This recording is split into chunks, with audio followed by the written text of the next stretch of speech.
The thematic seminars feature the NEWAVE early-stage researchers that guide us through the key water governance aspects that they have been investigating during the NEWAVE project. Today's seminars, we start with Alejandra Burchard-Levine with her lecture titled Behind the Scenes of Water Governance, Unraveling the Roles and Tensions of Consultancy Firms in Policy Diffusion.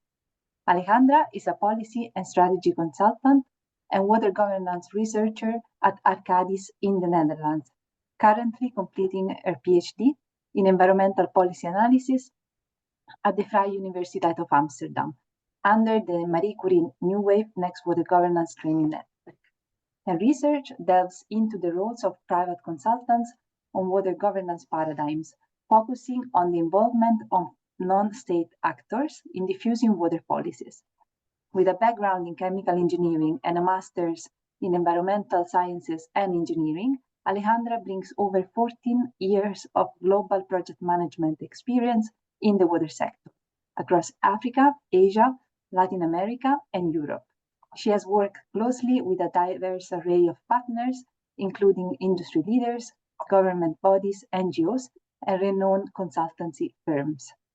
Together with Alejandra, we welcome for reflections and interactive discussion Nicolas Jager, Assistant Professor for the Governance of Sustainability Transformation with the Public Administration and Policy Group at Wageningen University, and Osmani Porto de Oliveira, Tenured Assistant Professor at the Department of International Relations at the Federal University of Sao Paulo, Brazil. I kindly remind you that you can submit your questions anytime during the seminar using the Q&A function. Thank you so much. And after my presentation, we will have my introduction, we will have 15 minutes presentation by Alejandra, followed by some reflections by Osmani. And then there will be an interactive discussion with Nicolas, Osmani, and Alejandra, followed by some final collective reflection and potential recommendations advanced after the discussions. After that, we will move into the moderated Q&A with the audience, and to finally wrap it up. I will now invite Alejandra to start with her presentation. Thank you, everyone, and enjoy the seminar. Thank you so much, Caterina, for the introduction. I'm so happy to be here. And thank you so much to Osmani to connect from Brazil in the morning there, and to Nicolas as well. I'm so excited to be here together. As I'm nearing the end of the PhD, I have this big challenge where I want to try to share with you as much as possible what I have been learning the last 3 years and the insights of my PhD. And then together get into a discussion with Osmani and Nicolas and try to challenge ourselves on where do we go from here? Where do we go next in terms of research and practice based on what I have been learning the last years? So basically, basically, just to organize ourselves with what I'm trying to invite you to think along with me in today's session is about how are private consultancy firms working behind the scenes of water governance, and what are their roles and what tensions do they face in the diffusion or in the spread of water governance policies or ideas about water governance. So before I go on, maybe just to put ourselves all in the same page, like what do I mean by private consultancy firms and what do they do? Well, just to give a very simple definition or framing is when I talk about a private consultancy firm, these are for-profit organizations that are very much working on behalf of government, development banks, of course, also for the private sector, but I'm quite interested in the relationship of private consultancy firms working on behalf of public institutions. And it's very much a business model of exchanging knowledge for money, exchanging time for money. So this is my very simple framing and definition by what I mean by private consultants. And I'm very interested in private environmental consultancy firms. So firms that have this group of consultants, group of advisors that very much focus on advising on environmental issues. So just to give you some examples, here I name quite some of the prominent and top environmental global consultancy firms. such as companies like ACOM, WSP, Jacobs, Arcadis, Arup. Arcadis, for example, has been my host institution for the PhD project, and it's where I'm also working at the moment. And these are very much companies that are ranked as, top 20 in the world based on their revenue in environmental advising. So I'm very interested in this actor, especially because, well, actually there's very little research on the role of private environmental consultancy firms and the way that they spread ideas about environmental governance around the world. I mean, there's quite a few studies coming up here and there related to environmental governance, but in the water space, in the water governance space, we really haven't looked at the role that private consultants have. And I think it's very interesting because it's a hidden actor, hasn't really been researched, but it's an actor that's very much advising and working on behalf of government or development banks like the World Bank, and working on advising and implementing policies. And basically, the way that they work is that they're very much tendering for projects to advise these different types of institutions and organizations that I mentioned. And they have a lot of different opportunities and entry points to circulate ideas, from preparing a proposal to perhaps influencing a terms of reference, and then tendering for a terms of reference, and then in the implementation of a project, working together with donors, clients, government, and beneficiaries such as ministry level organizations. So that's a very, very quick flash introduction about this group of people, these firms, this actor that I've been researching for the last years. So how have I done this? How have I been researching consultancy firms, the ideas they spread, the roles and the tensions they face in policy diffusion? Well, just a very quick wrap up is that what has been really interesting as a researcher is that I have been spending the last 3 years embedded within one of these consultancy firms, within Arcadis, and I've been very much putting on a role as a researcher and being a participative observer. So observing and participating within the consultancy firm and within different projects to be able to get insights on this research question. I've also been doing a systematic literature review just to see, as a starting point, how have environmental consultants been researched?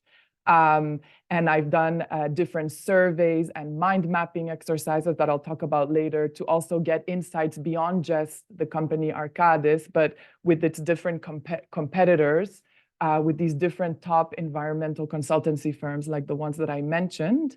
And one of my favorite parts of the research has been able to do field work. So I spent in 2022 half of the year in Colombia and in Chile, where I was able to meet all the different actors working with consultancy firms on projects on behalf of the Dutch government, and interviewing them, and then doing narrative analysis on the interviews to get different insights on roles and tensions.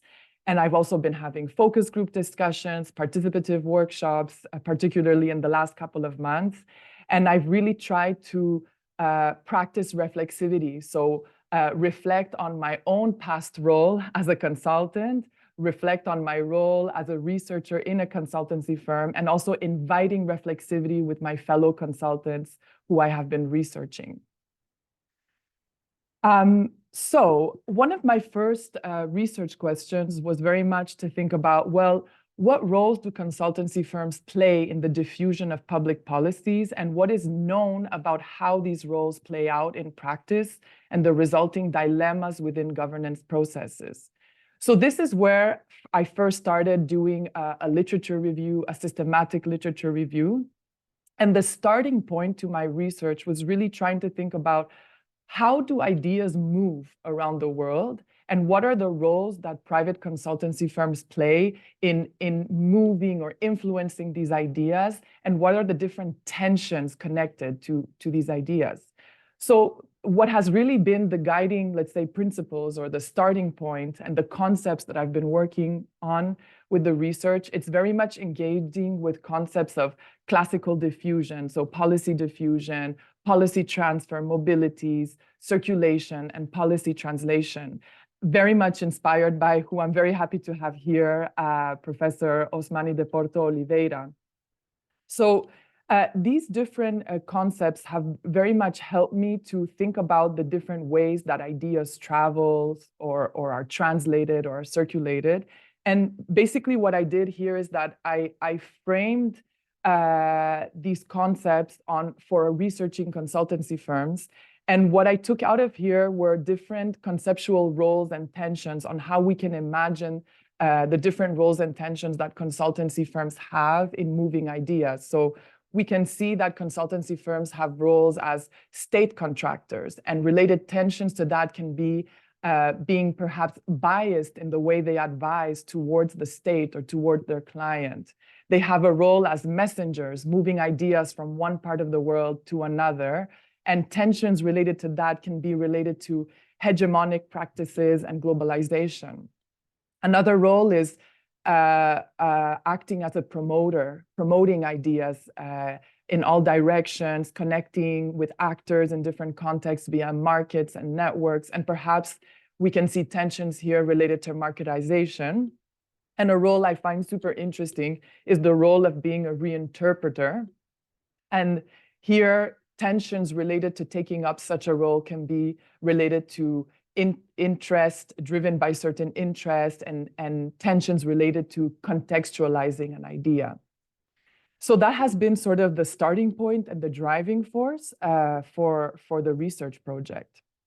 So following that, now that I had this framing and I came up with these initial conceptual roles and dilemmas, my research asked, well, how are private consultancy firms interpreting and engaging with key policy concepts within their policy networks? And then more specifically, well, how do consultants from global environmental firms understand and conceptualize a grand idea like resilience in water governance?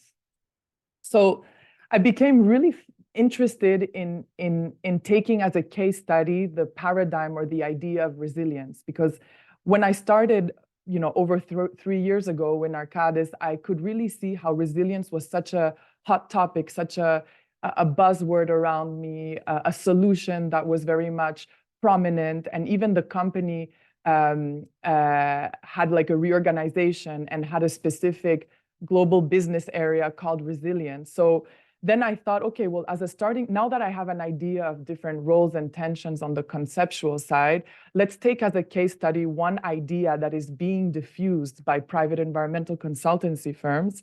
But as a starting point, try to understand, well, how is this idea understood in the first place, and what might be the different roles and tensions related to spreading this idea?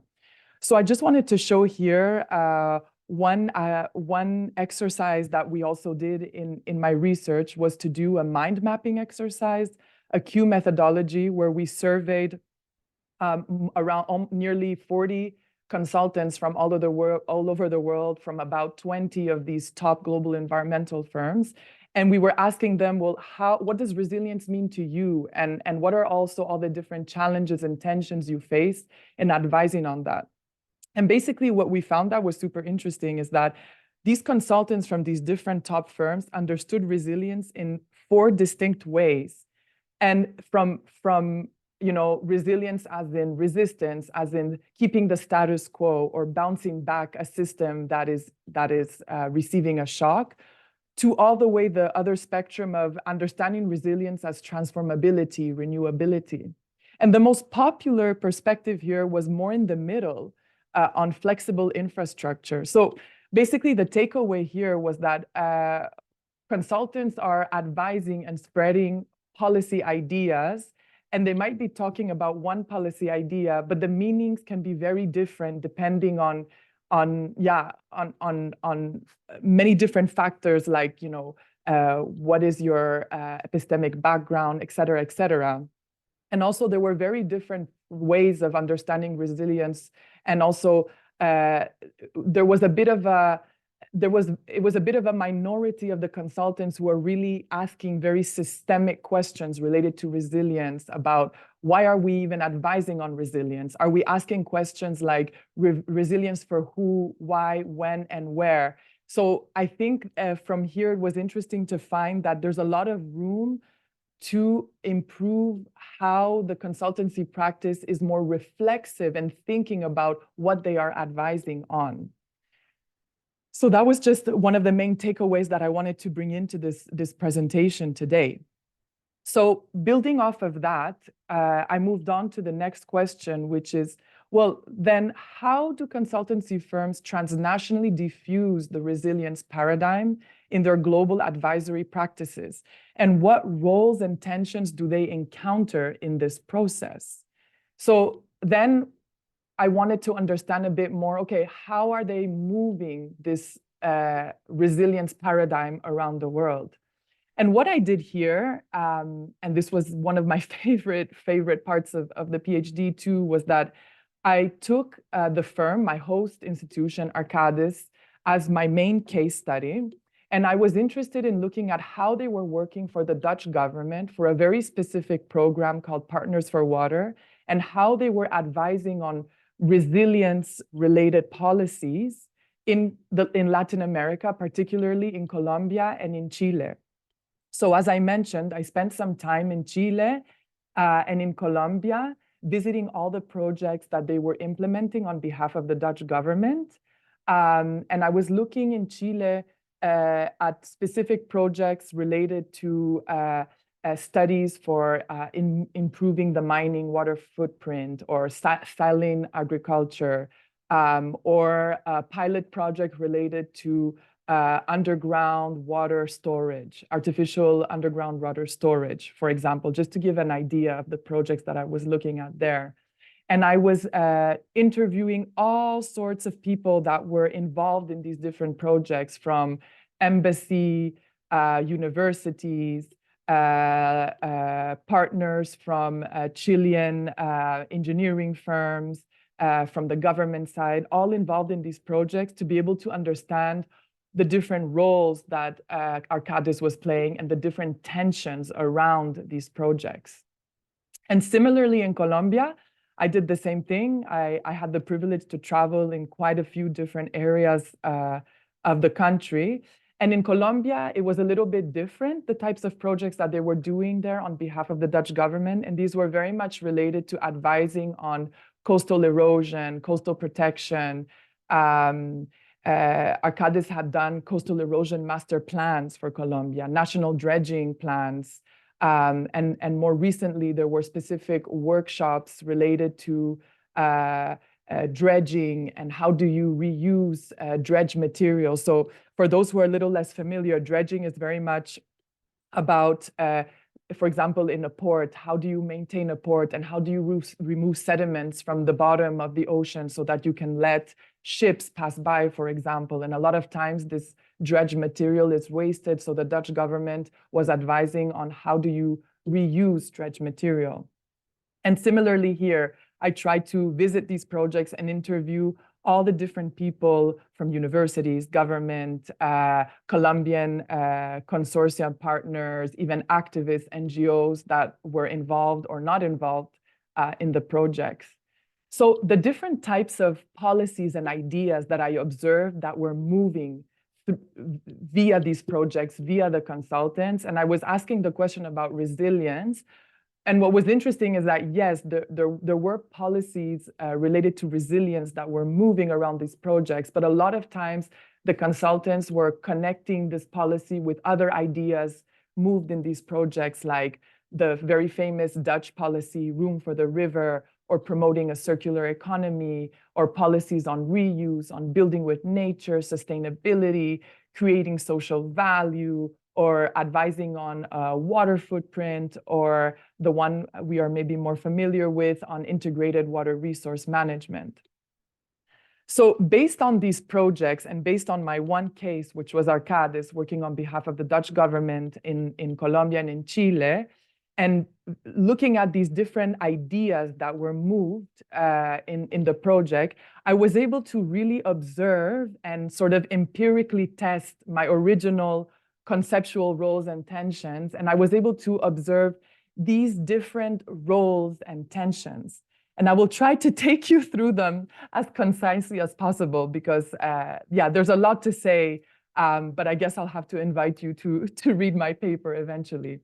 So when I was looking at consultants through a state contractor lens, I found these really interesting roles and tensions related to that. So consultants, yes, are very much reacting, are policy reactors. They are hired by government. Their work is mostly predefined and dictated by terms of references, and they are very much trusted facilitators. The work is delegated by government, who is trusting in their expertise. But the tensions around those roles are related to biases. So there really was a spectrum of neutrality to implement perhaps what is expected by the client or by government. And there were also issues related to discontinuity, which I'll get to. So for example, in the projects I was looking in Chile, it was really a challenge for consultants because the project was taking more than 5 years. There were 3 changes in government. It took a lot of energy also to manage different stakeholders that have different opinions about the project. So it took a lot of trust building from the project lead. And also, governments would share with me, well, I'm hiring consultants to do the work that I don't have time to do. So this is more like looking at consultants more as policy reactors. But I really could see that consultants were definitely not just reactors. They were proactive as well. And they also had a role as a shaper. So when I mean as a shaper, is that they were very much influencing also the types of ideas that were being brought in by them to new contexts. So they were moving water practices and experience from around the world. They took this role that I'm describing as cross-boundary facilitator, moving policy ideas between different types of boundaries geographically and in terms of people as well. The people that I interviewed did say that there was an added value in what consultants were bringing in terms of bringing up-to-date information and advanced solutions. But the different tensions related to that also had to do with decontextualized practices. So at times, consultants were bringing in these ideas, like I mentioned before, building with nature concepts, and they were not always contextualized. There were issues with language barriers. And something that I also definitely observed, particularly in this context of international cooperation, were issues related to the prestige, the legitimacy, and the credibility connected to a foreign consultant coming into a new context and advising and being more heard, more listened to. And other tensions with the consultancy practices I was looking at had to do also with this issue, this tension related to short-term nature versus the needed depth in these advisory projects. And once the project is finished, well, the ideas tend to leave with the consultants. And many of these consultancy projects would conclude with a report, with a study that unfortunately many times would not be implemented or would not be taken up by the beneficiary. So there was a bit of this studies fatigue that I also observed. So this is why I directly quote many who shared with me, no more studies, please. So yeah, this is again what I was sharing about a quote here, sharing with me, well, in the long run, it's very difficult to handle these governance concepts with the Anglo-Saxon or Northern European mentality.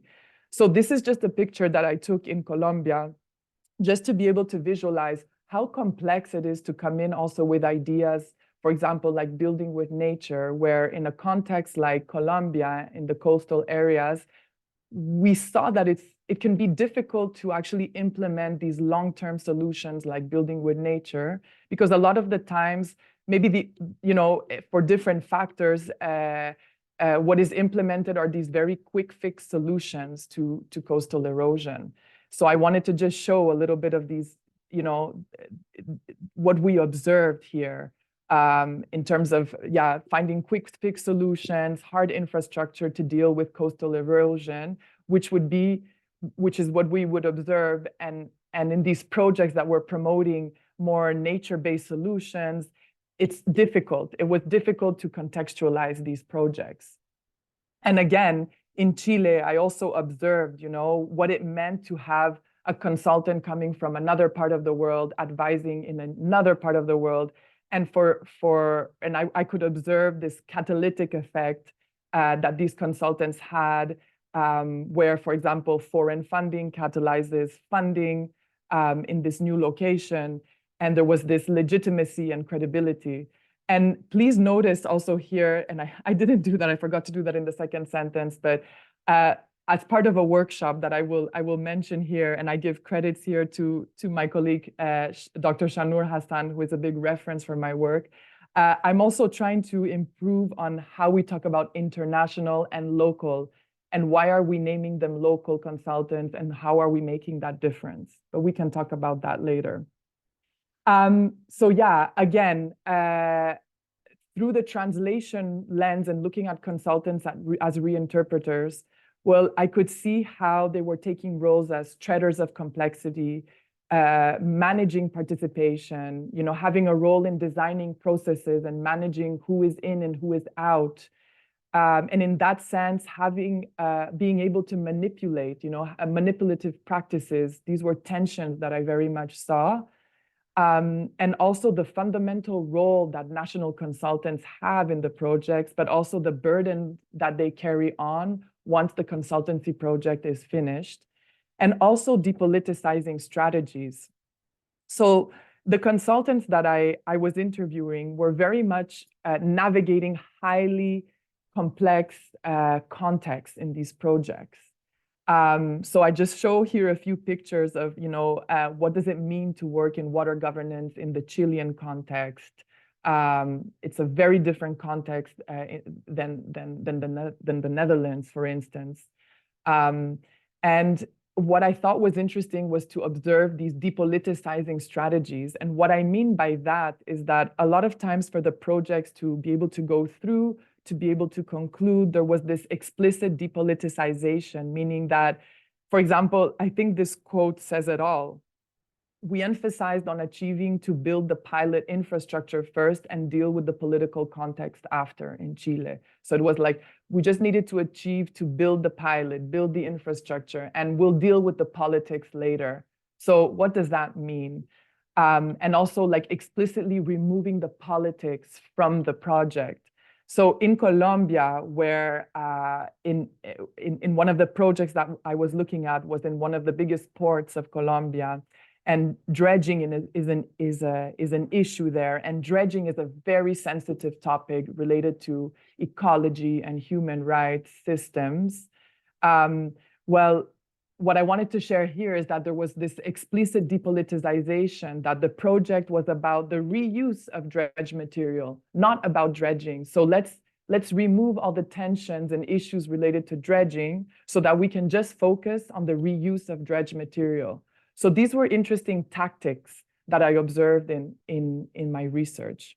So to finish here on the roles and tensions, when I was looking at consultants as promoters through the circulation lens, this is where I saw that, well, this is not a passive actor in the system. Consultancy firms are market drivers. They are promoting policy ideas and markets. Like in these cases, they were promoting the Dutch water sector, Dutch expertise, and there are market interests surrounding all these projects.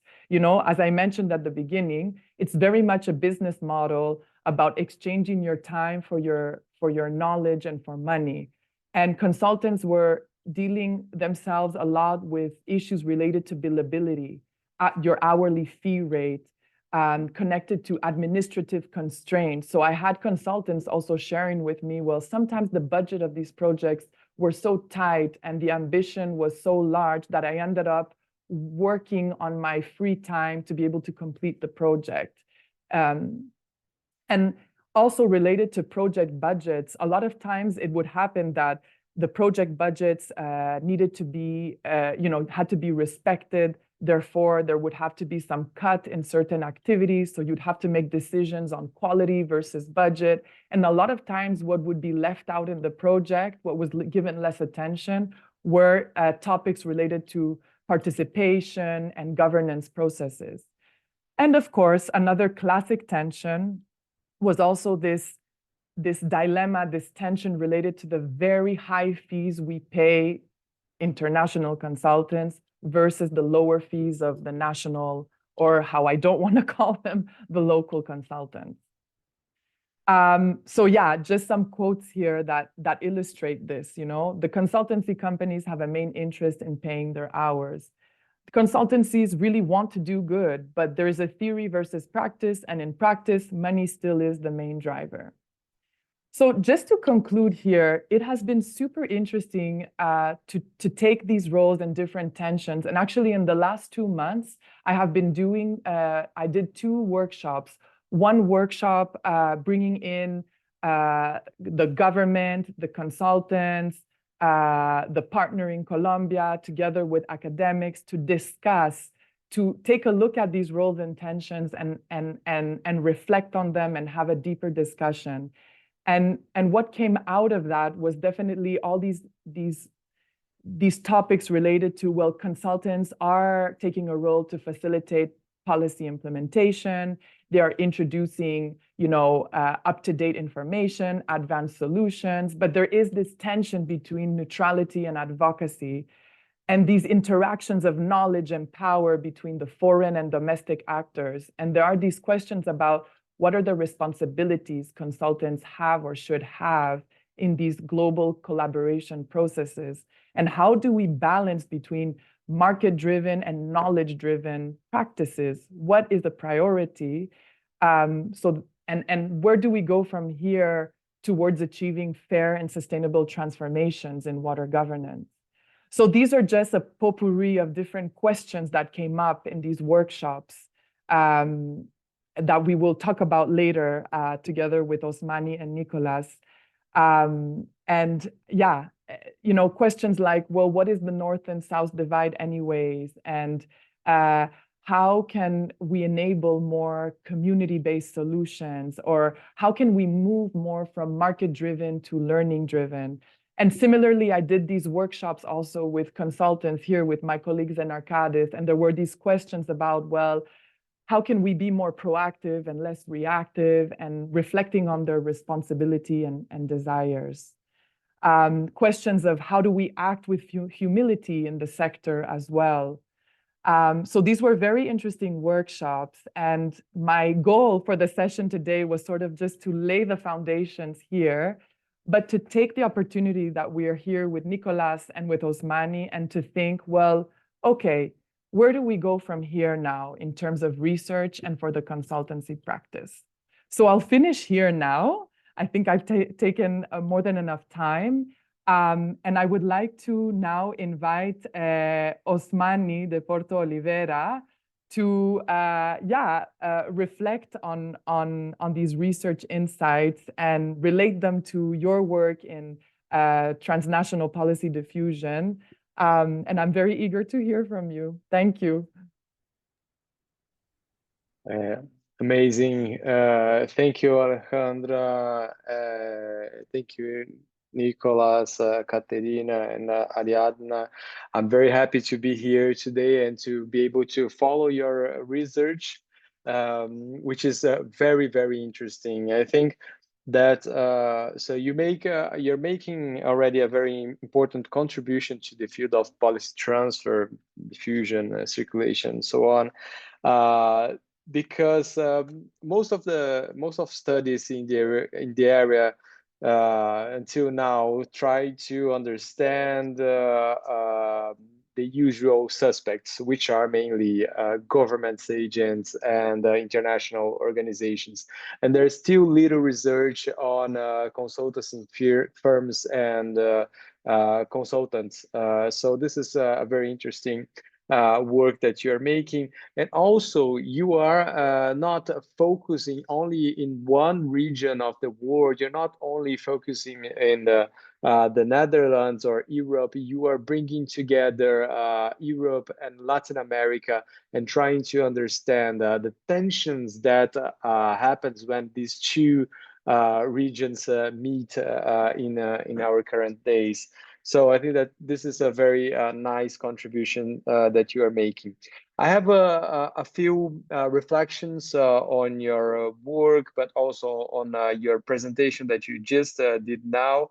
I don't have it very well organized. I'm just going to share them, and then you pick what you want to comment and also for your next steps. So the first one is that so we are witnessing this emergence, this rise of consultancy firms in different parts of the world, and this is probably, and I think that this you could explore a little bit more. This is probably because you mentioned that the governments, this is one of your quotes, they don't want to have, they want to have someone else to do their work because they don't have time. But also there's something very important on this rise of the consultancy firms, which is the fact that governments don't know how to solve certain types of problems, especially in a more like digitalized world. All these issues on the technology and artificial intelligence, but also in environmental issues. Often governments don't have the expertise or the capacity to deal with these issues. So they're looking at either consultancies, but also different types of advisory organizations that are not for profit, and international organizations and universities to assist them in solving their main problems.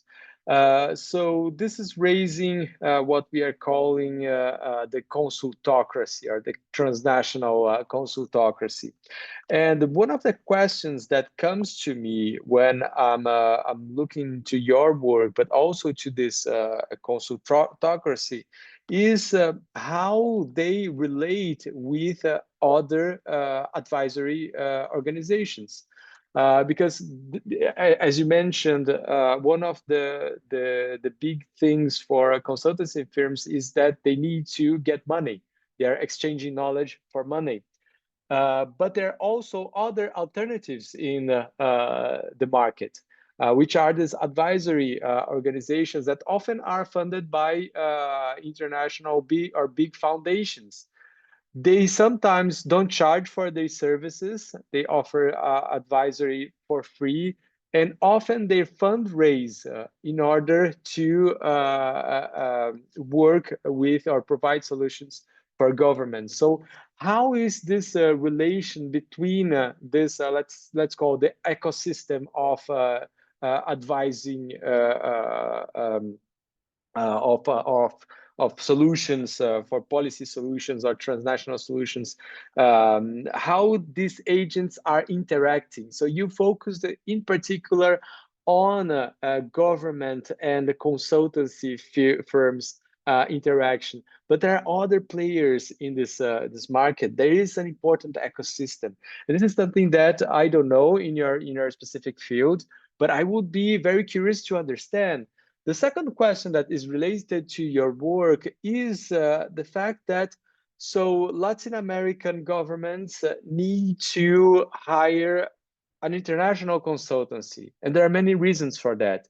But one of the questions that I would be interested in understanding is why they didn't hire a local consultancy firm, because there is not a local consultancy firm, because it's more complex to hire a local consultancy firm, because they want to have what you mentioned, to legitimize their own practices. Often for governments, hiring a consultancy firm, private consultancy firm, can mean to legitimize unpopular practices. I don't know if this was the case, but maybe there was some resistance. Maybe there are also tensions between the international consultancies or the local consultancies, or only between the local consultancies that hiring an international firm is more effective. I don't know. So this is for us to reflect. And the other point is something that you brought in your presentation, and I find this very interesting because it's often what happens when you hire a consultancy firm. This can be an international consultancy, but also these global consultancies that have regional offices. They often bring these decontextualized practices and often imposes practices that might fit or might not fit into the local context. So this is something that it's very interesting, and I really believe that could be more explored if you find appropriate. The other element that I think it's worth to understand or to discuss here is attention that you didn't bring much in your presentation. I don't know if it's part of your research, but it's certainly worth to explore more. Is this dimension of the influence, the foreign influence on domestic affairs? So in this case, I don't know how Colombia and Chile are open to that. But if you take into consideration, for example, more fragile, more poor states, or even failed states, the entrance of this consultancy or private firms can be a way to influence domestic affairs. And since you are working in water, which is a very strategic public good, this can be very interesting to understand. Something that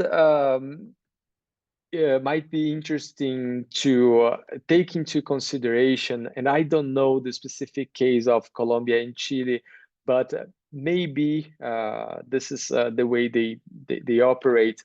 So I believe that in Latin America, there are states that are more open to public-private partnerships or to hire consultancy firms to do different types of services. But there are certain states that are not very open, or that bureaucracy may become a very important barrier to hire these consultancies, either in terms of finding the money to hire firms to justify why these firms are being hired, but also to different types of transparency, accountability policies that are embedded in the system.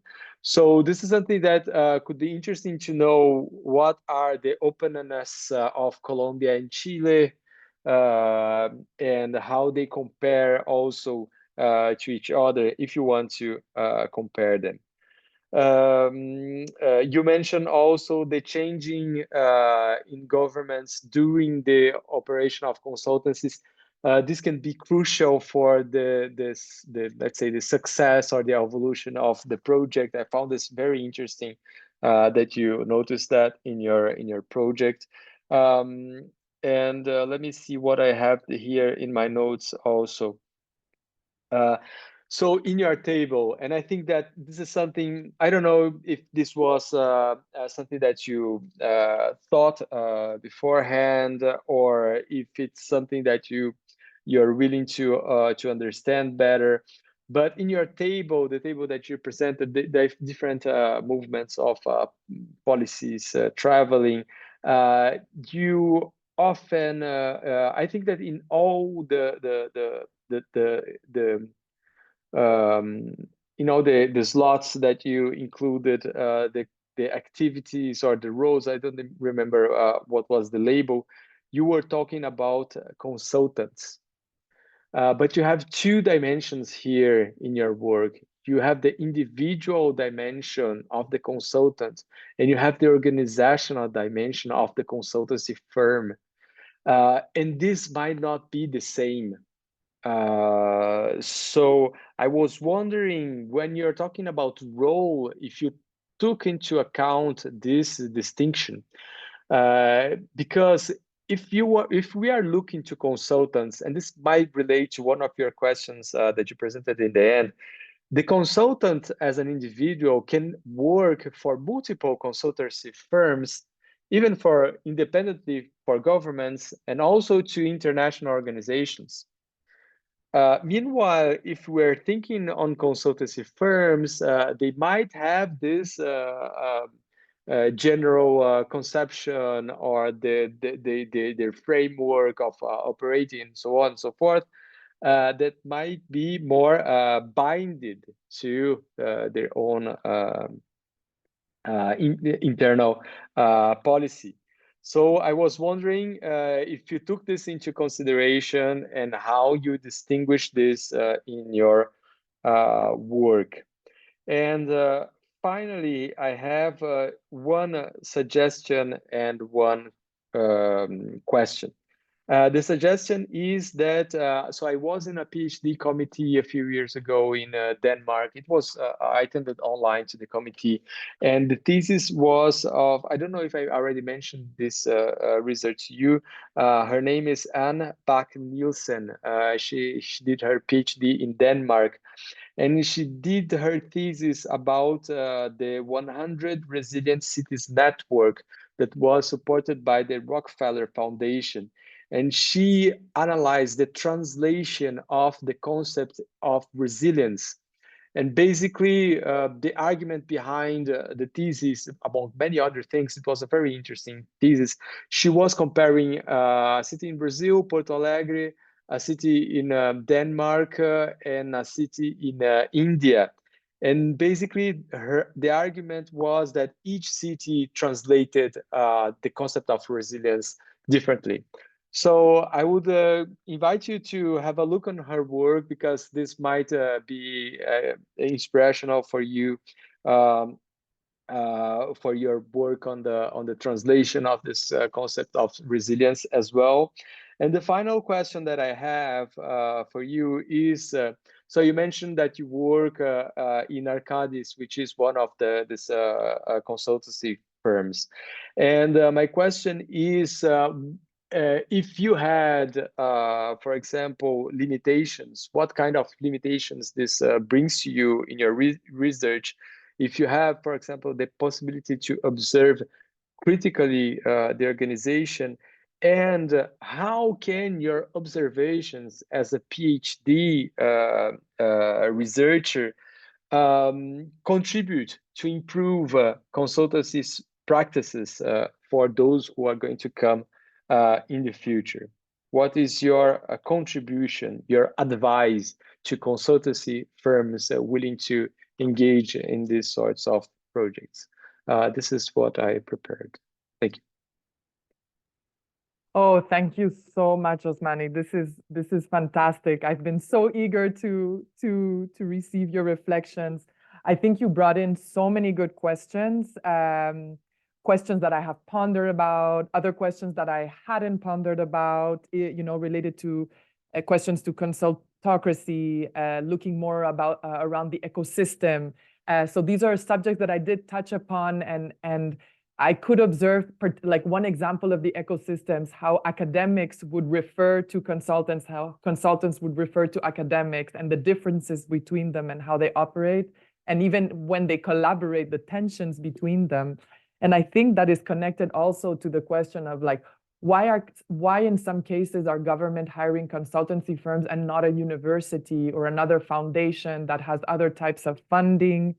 And governments in Latin America, why are they sometimes hiring international consultants?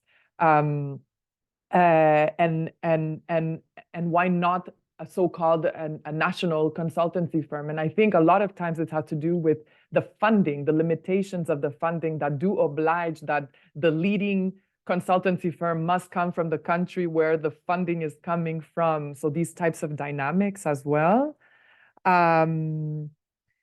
So yeah, I think time is running out so quickly. So I think I will ponder on these questions a bit more. And I want to invite people if they have any questions, because unfortunately Osmani will have to leave in about 10 minutes. So if there's some questions for him, you can write them in the chat in the moment.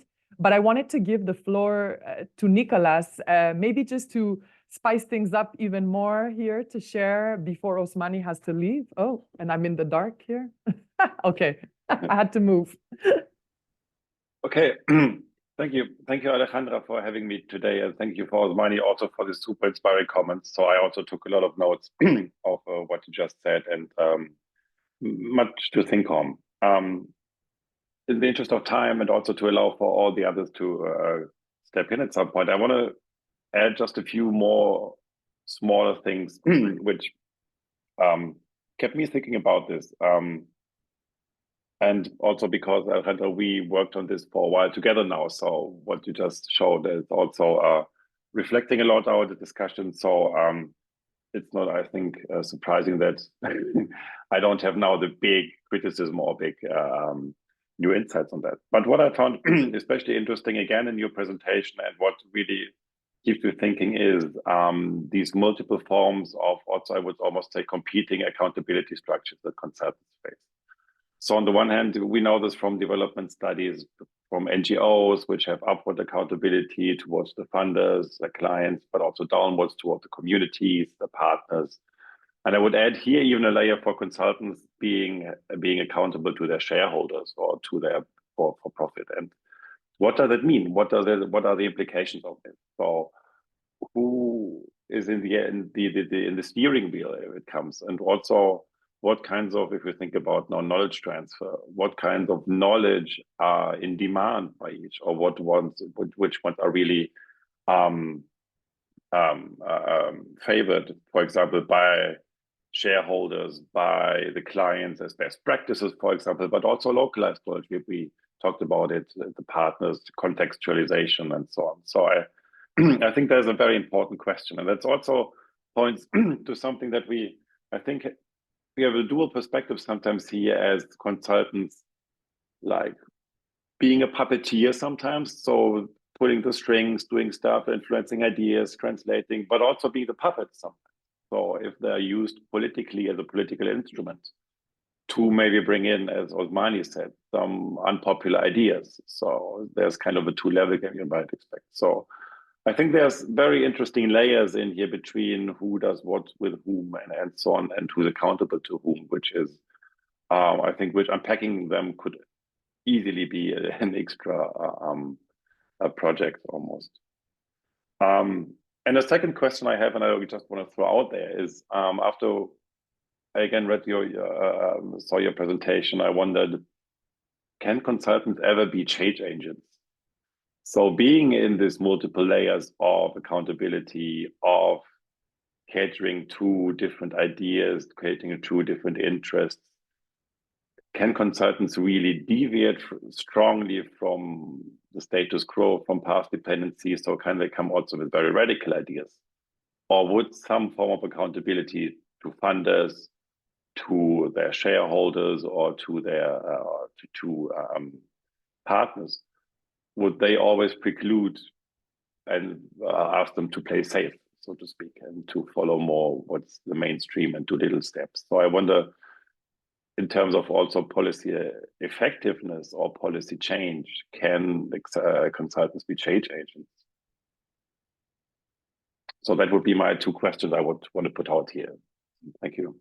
Thank you, Nicolas. Yeah, that's a very good point, about accountability and really, really digging deep about, about change agents and transformability pathways. I think that's something super interesting we can reflect on.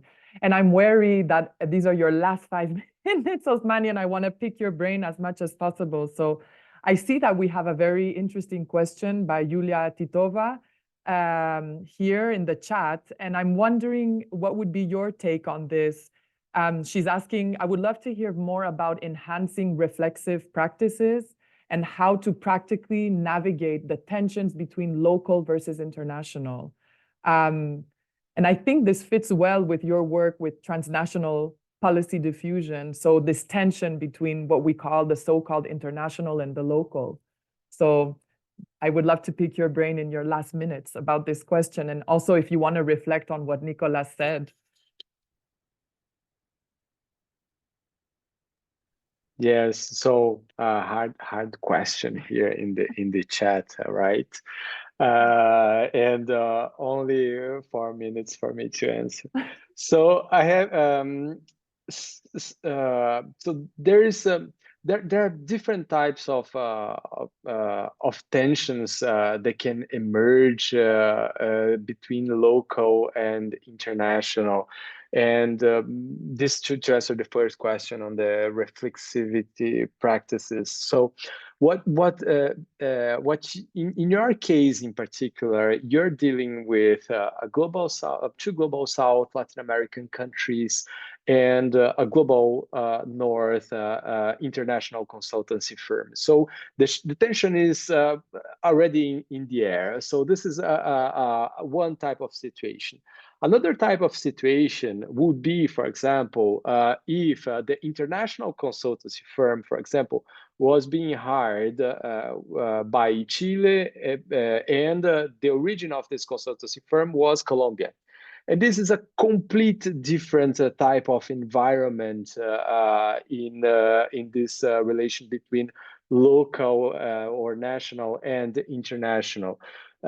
So this is to show how complex can these relations be, and how this reflexivity practices might take such historical development, economic background into account. There's also the language barrier that you mentioned.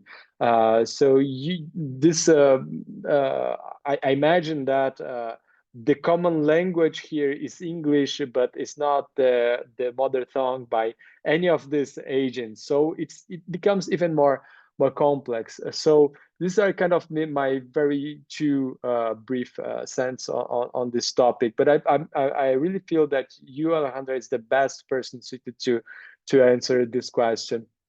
And I thought that the question of Nicolas about the agents of change is very provocative and very insightful.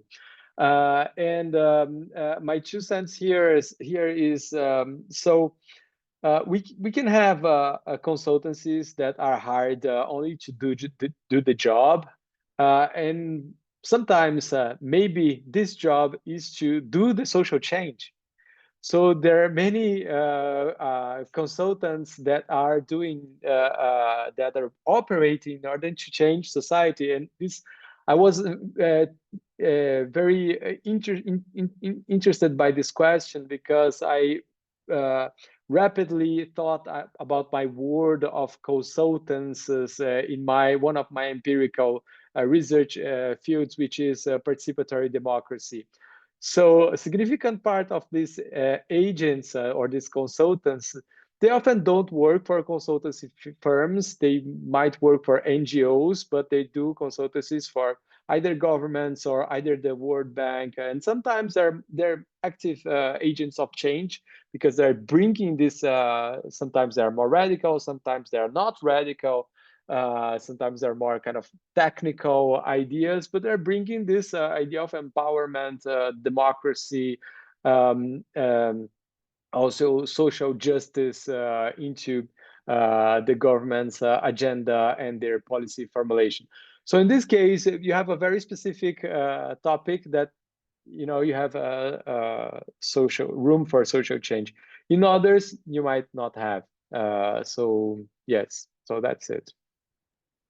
Thank you so much, Osmani. Well, I think it's time for you to leave, unfortunately for us, but it has been so nice to connect with you and to have this dialogue and to hear your reflections.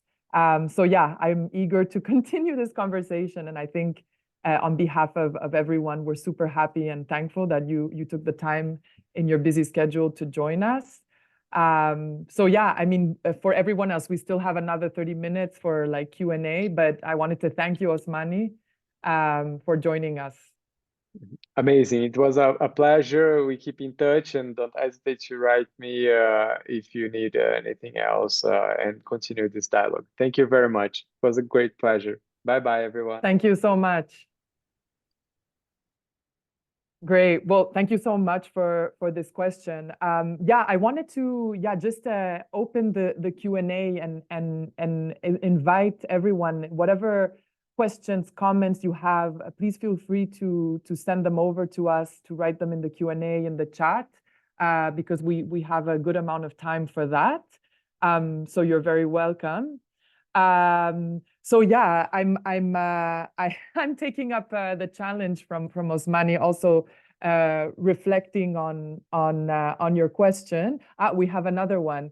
What would be your ideal outcome for your research? Okay, thank you for this question, Julia. I think this is very connected to the first question. I would love to hear more about what does it mean to enhance reflexivity practices and how to practically navigate tensions between local versus internationals, if we call them like that, and what would be an ideal outcome. I think, quite humbly, an ideal outcome of my research is exactly to bring in this reflexivity, to practice reflexivity, to inspire reflexivity within the consultancy practice. I think that is the ideal outcome, and I think I'm seeing that a little bit more recently. As I shared in my presentation, something that has been just absolutely fascinating for me and really inspiring was that in October, and then 2 weeks ago, I sort of created a group exercise where I took these different roles that I showed and the different tensions, and I did a very interactive exercise with a group of my fellow consultants here in Arcadis, presenting the research and inviting them to reflect on the roles and on the tensions, and even to place themselves near the roles that they feel are more connected to their way of working. And I did a similar exercise too with what I mentioned with taking the Colombia as a case study and inviting the client from the Dutch government, the project lead from Arcadis, the partner from Colombia, and bringing in also academic colleagues to have that same discussion. And I think that is the greatest outcome, to see that these different roles and these types of tensions inspire us to reflect on, oh, okay, so what role am I playing in the system? And what tension am I dealing with or might be contributing to?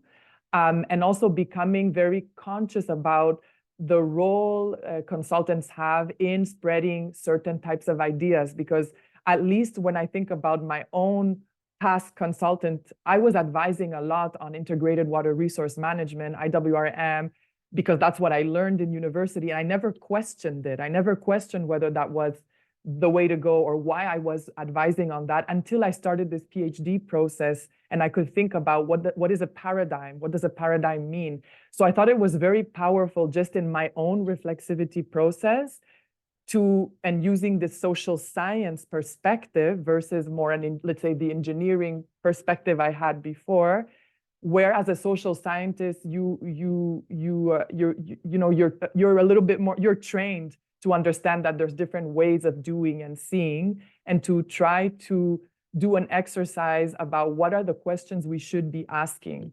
So yeah, I think my ideal outcome is something that I'm somewhat seeing already, is this invitation to reflect on the role and hearing my colleagues reflect on their roles. Yeah, Nicolas. Maybe I can jump in here also with a question for you, actually, because I found what you said very interesting.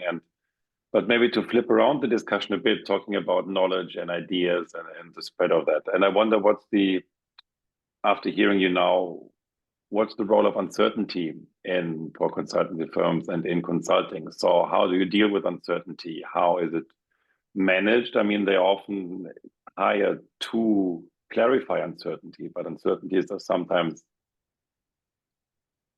per se not really solvable. So there can be ambiguity in the sense that there are just A, B, C different perspectives, and you have to choose one, or there's overall unpredictability. But did you encounter something on this? So what's really the role of uncertainty in this? Yeah, I think this is a super good question, because I think, as I mentioned, one of the roles, and let's say even the skills and capabilities that consultants have and are hired for, is this skill to be able to enter a very complex context, right? Getting into basically navigating complexity, because it is about bringing in large questions and inviting a consultant, a consultancy firm, and coming into like this high level of complexity to try to make sense of it. So it is the day-to-day practice to deal with uncertainty, to deal with complexity. And I guess what's interesting is, how do you do that? What frameworks you're using to do that? What ways of doing and knowing? So maybe that's what's interesting also, to invite that reflection of like, okay, how am I even starting to make sense of complexity? What are the worldviews I'm using to make sense of that? So I think that's the kind of maybe reflexivity that we can contribute as social scientists, is maybe, yeah, trying to stimulate investing time when you initiate a project, or when you're about to you are invited to try to figure out uncertainty, to, instead of just doing business as usual, using the frameworks, or used to maybe taking the time to reflect on, okay, how am I actually going to do this, and am I even asking the right question here, and bringing in, like, for resilience, instead of like, okay, I need to advise on a resilient solution, taking a step back and saying, okay, why am I being asked to advise on resilience? It's resilience for who, what, where, and why. So I think that would be the invitation. And I think this is super nice. I'm seeing in the chat that we actually had a fellow consultant who was here from Arup, one of the very big global environmental consultancy firms, who was already here and already saying, we're working primarily in the global south, and I think there's a lot that we can improve on. Thank you for that, Philippa Stanley. So I think that's already a very cool outcome that this can stimulate. How can we do better? But this brings us back to your question, Nicholas, about agents of change, under what system and under what context. And that's why I think in my research, I talk a lot about the market interest, driving the market, because at the end of the day, these consultancy firms are in that market, this neoliberal, if we call it like that, system, where it's like that quote that I have, there are good intentions, but at the end of the day, there is this limiting factor that is about your shareholders' profit, etc. So I really wonder how to do this differently. And I see that Julia here, it resonates with her, this role of consultants on uncertainty and failure. I don't know. I would like, actually, I know Julia Titova. She's a consultant. I was wondering if, can we invite you here to say a few words? Maybe you want to share a little bit about your experience about having a role as a consultant and dealing with uncertainty and failure. I mean, you can also write it in the chat, but I wanted to, I don't know if it's possible to invite speakers in to, yes, to also share. We can allow to talk. I can just send invitation. Let's see. Oh, thank you. Can you hear me? Yes. Oh my God. Maybe you can introduce yourself quickly, because I think this is cool now to bring in the practitioner in this conversation. Yeah, thank you so much. No, I am a water consultant with GFA. We work in international development, so kind of similar to the topics that you have covered, and of course, having also worked together before, this whole aspect of, yeah, like what we've discussed with international versus local, quote unquote, is very much relevant for me, as well as the question of, how reactive are we, the puppeteers, like Nicholas was saying, or are we the actual puppets? Because at the end of the day, for example, tomorrow I'm flying to Jordan to work on a project that the terms of reference are 6 years old. So that's one of those questions. So yes, your research is very, very interesting for me, and I do hope that your ideal outcome that you've described comes to fruition.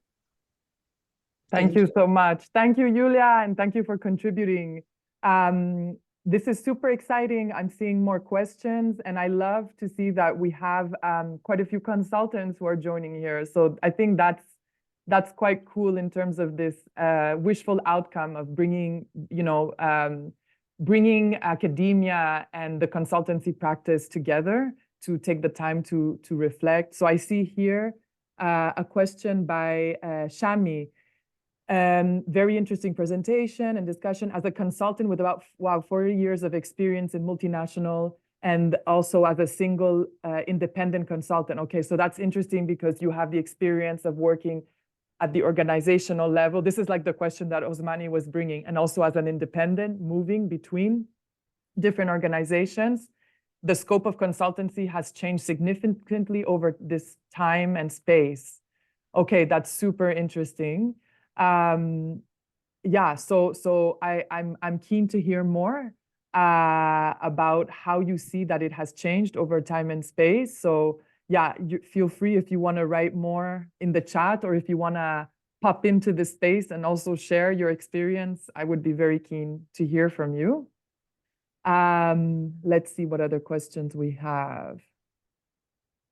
Oh, this is a good one too. In order to practice reflexivity for someone with a natural science and engineering background, what would be the necessary steps? Can you explain a bit more as a person who has engineering and consultancy background? Yeah, this is a really good question. I see Shami here. So maybe first, if you want to share a bit more of what you said, that it has changed over time, I'd love to hear from you. And then we can take your question, Pierre.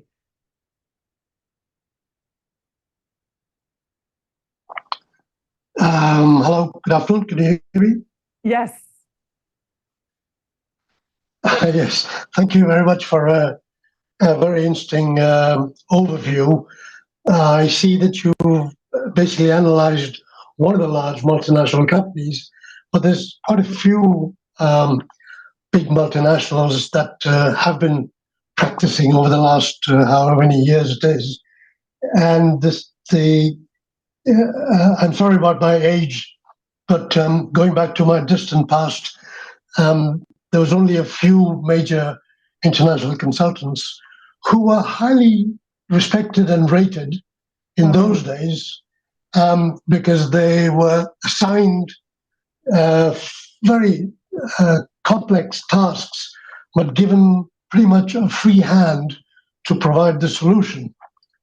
Fast forward to the early 2010s, 2020s, the world of consultancy has blossomed, I should say, into hundreds and hundreds of consultancy firms around the world. And if you track the kind of consultant that, for example, the Asian Development Bank or the World Bank, international financing agencies, or donor companies hire, then in the recent past, I see that the consultants' hands are tied behind their back because they're given terms of reference that they have to bid for, so that if your bid deviates from the terms of reference, you drop out of the race. So the consultant has to stick to the terms of reference, forgive me for saying so, despite some of them being quite foolish. And then if you have the bad luck of winning that project, to go to the client and then say, excuse me, sir, but this part of your terms of reference is foolish, is not something that we would do. So there is this conundrum that now that I'm well beyond, I'm retired, and in fact, having retired, I'm actually now doing a PhD. So I'm a PhD candidate Nice. at the age of 70, at the age of 77. So I'm looking back from my perspectives. So therefore I can speak, I think, kind of freely. We're now in a world where, you know, the consultancy world has changed in such a fundamental way, and we have this conundrum. You know, you're hired with a client saying, I want a port to be built, you go design it, etc., etc., etc. Or you get the same client who comes with a design to the last screw already designed and says, build it, or, modify it. So in my comments, I would say to you, if you're still continuing with your research, why don't you look at the organizations that hire consultants and then reflect on what kind of people is it that they hire? How many of them use consultants for what they should be used for? A consultant is called in to provide novel ideas. That's what a consultant should do. You call somebody in, I don't know the answer to this question. You're my consultant. Go away, think about it, find me the answer. And on the other hand, there's the client who comes along and says, here is a ball. I want you to design it. Well, it's a ball. It's already been designed. What should do?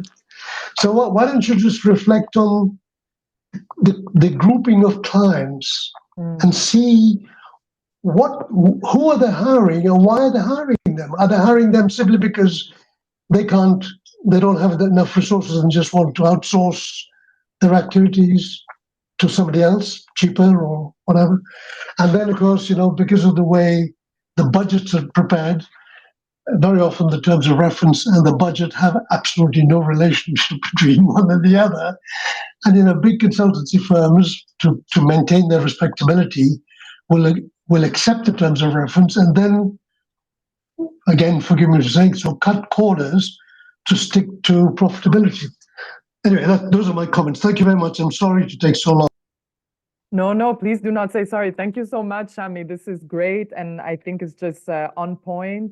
And it's super also inspiring to know that after your 40 years of consultancy work, you're doing a PhD. So I can't wait to read your research where you will be reflecting on your experience and bringing that into also contributing to thinking, what are the roles, what are the tensions? And I think this question you're contributing, because, we're also trying to think of where do we go from here? What would be a possible agenda for research, building on to off of what I've done and all the different discussions. And I think this is a really good point to why not look at the organizations that are hiring consultants and seeing what kind of consultants are they actually hiring, and why, and what are these profiles? And I think this is, if I can connect this a little bit, it's really looking at that policy reactor role that I observed as well that consultants have, because I definitely saw that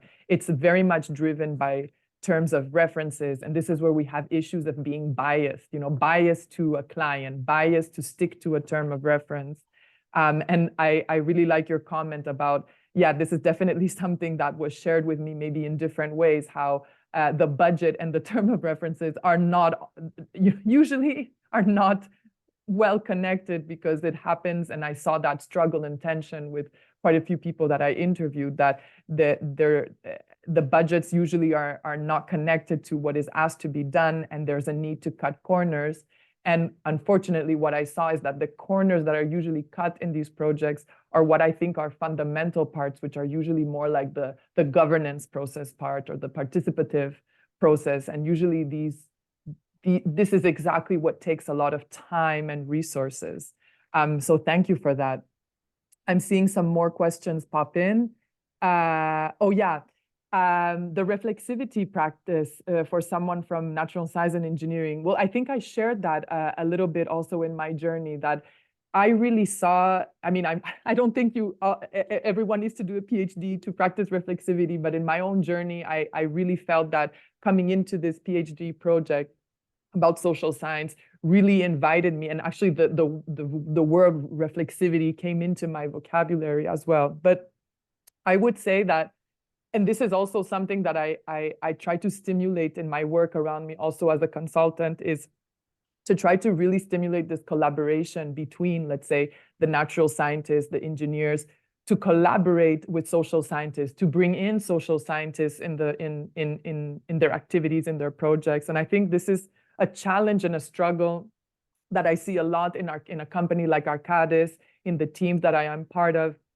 And I have quite a few colleagues in the last years that I've been here, even as a researcher, observing that there is a lot of demand. Well, there's very few social scientists, let's say, in a company like Arcadis. It's mostly engineers or consultants with natural science backgrounds that are working here. And it's not easy to collaborate between engineers and social scientists, because also the languages are different, or one doesn't understand the value of the other. But I would really try, maybe as a first step, to collaborate or to bring in social scientists to help think about the questions or dig deep, to think more critically about what we are doing. But Nicolas, I'd love to hear from you also, working in the academic side. Like, even in academia and universities, we see the silo between the engineering faculty. So how can we do more of this interdisciplinary or transdisciplinary type of work in practice and in research? Oh, wow, that's a fundamental question, really, I would say. I think it starts already with events like this, where we meet, where we exchange. So I think lots of it goes via connections, connectivity, getting to know each other, creating spaces to do that, actually, and realizing that you actually work on similar problems just from different angles and starting to translate. But also often, I mean, you quickly then end up in discussions around systems, how systems and educational systems are organized around disciplines, how positions are distributed across disciplines. And I think things change in this respect, but I think really finding the spaces, the institutional spaces, but also like the real process-wise and so on, the spaces to meet, to exchange, to and be open for this exchange, going there and really listening to engineers from here and to listen to natural scientists and vice versa. Getting that also into curricula for students to be able to do that. So I think that's at least how I go a bit along with that. So really try to be open and meet people and listen. Yeah, that's great, Nicolas. I'm also reflecting, in these very fundamental changes in our education systems, that can start obviously even beyond university. But I'm thinking very much about the experience I had in studying engineering, chemical engineering. And it's only really years later, entering this space of doing a PhD in social science, that I actually start to really study philosophy or philosophy of science, or and try to understand or bring to my vocabulary words related to epistemics, epistemology, basically like these concepts of there are different ways of seeing and doing and thinking. So I really realized in this journey how that was lacking also in my bachelor studies, where I'm sure there are others, and it's different because I've spoken to other people, and I hope there are different ways of studying engineering. But fundamentally, I never really took a philosophy of science course or a social, so I felt that that is lacking, but it's super hard. And I think there's a lot of these ambitions, or even in our NEWAVE project, to do interdisciplinary. And it's a challenge because it's like there's like as we say, if we bring it back to the research, there's also like a language barrier. So maybe we need more of these roles of these more connectors, right? These translators. So I'm trying to make an analogy. I don't think necessarily we need to solve it with consultants, but to have these actors that do this policy translation work and serve more as these connectors. So we maybe need more of these types of roles. So that's what I'm thinking about. Okay, well, we have 5 more minutes. So, and there's more and more questions. I almost feel like giving this one to you again, Nicolas. I see a really interesting question as well here. Comparison between countries and regions and changes over time. What would be the future directions of that, especially when thinking about spaces for I have to move again here. Spaces for acting reflexively as a change agent. Yeah, I think this maybe is connected to what I'm saying about this role as a connector, taking up that role. But Nicolas, I feel this is very connected to your research in sustainable transformation. So I'm curious to, what would you say here? Yeah, thanks for putting me in the spot now. So I take it now by this comment by Brian as a suggestion for more research. I totally agree. I think we often in the end we have now you have two cases of two different locations, and we often have to approach things by case studies. But of course, we need to learn much more about reflexivity, being a change agent in different directions and between countries, changes over time, and so on. And what are really the conditions? So often, countries and time are just, let's say, dummy variables that we use for specific different conditions. So specific things change over time. For example, perceptions, budgets, role of governments, and so on. So trying to use these really comparisons between space and time, and also to identify then the real factors. So what are the essential factors of making consultants change agents, of practicing reflexivity in this sense? So that would be, for me, an important next step. So getting more data in this, of course, but then also being very mindful and being very reflexive in that sense, academically. What do you learn from this? So what are the essential points? So, and also what Shami said before, understanding maybe different forms of client-consultant relationship, trying to get to ground there, what are common types and so on. So that's here really the academic, I would say, speaking. So trying to really to dig deep, kind of come up with some form of typology and some systematic behind this really. Yeah, super. And I feel like this is connected also to this comment and question we got here. I'm super happy we have someone from Chile who is here, Giovanni Peña, thank you so much. This is a very interesting question also related to like what type of sustainable change is actually feasible and possible from the government side as well. Because the question here is, okay, interesting and useful, like the research is interesting and useful to make visible progress in improving the link and the way of doing politics, considering the influence and role of consultants.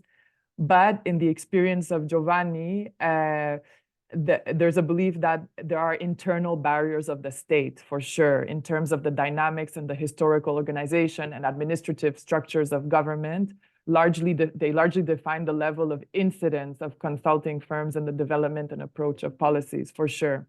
So how do you think we can move forward in this regard, particularly in governments with limited budgets for issues such as climate change? So this is like a really good question. And I'm not going to be able to answer this, but it's making me think of Mariana Mazzucato's work. She has a really good book called The Big Con. And actually, she is making a statement about how we should actually be working with consultants. Like we see the tendency today of really delegating the work to consultants, but she has a call on governments should be empowering themselves, right? And should be doing more the work and doing less delegating and using consultants more on the side as advisors. So bringing that role back as advisors. So I don't know, it's just making me think a little bit of that, but I think this is a really important question. And I think it's making me think about maybe even breaking that dependency, that cycle we see with the private sector, with consultants, but something to really think about. I see that our time is up, unfortunately, but I really enjoyed this, and I'm very thankful about the engagement we had here and all the questions we had here.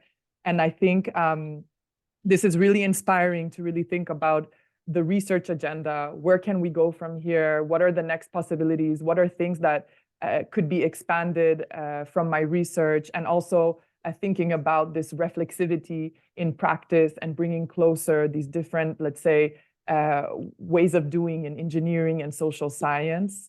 So I just want to thank everyone. And I pass the mic back to you, Katerina, to close this session because it's already 3:30. Thank you so much, Alejandra, also for bearing in mind the time. And yeah, thank you very much for the discussions, your presentation. It was very interesting, and I enjoyed a lot to follow it on the background. I want to thank you and Nicolas and also Osmani again, and Arianna also for helping out with the organization of the seminars, and of course, all of our participants.